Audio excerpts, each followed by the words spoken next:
పిచ్చివాడా, నీ వయస్సు నా అనుభవం అంత లేదు.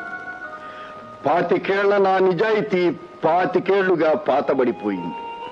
ఆ నిజాన్ని బయట పెట్టడానికి మరో 25 సంవత్సరాలు పడుతుంది. అంతవరకు ఉండేదెవరు, పోయేదెవరు?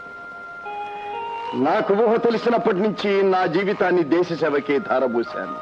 దేశ స్వాతంత్ర పోరాటంలో నా తల్లిని తెల్లవాళ్లకు బలి ఇచ్చాను.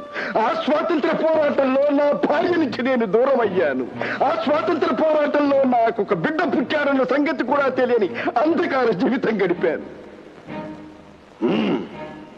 దీనికి కారణం ఆ ముగ్గురే నన్ను నా భార్యా బిడ్డల నుంచి దూరం చేశారు. ఆ ముగ్గురే నన్ను నేరస్తుడిగా నిరూపించారు. నేను చెయ్యని నేరాలకు ఇన్ని శిక్షలు అనుభవించినా ఈనాడు నన్ను పట్టుకోవడానికి ఇంతమంది పోలీసు బలగం, ఇన్ని కోర్టులు, నన్ను ఉరికంబెక్కించటానికి ఇన్ని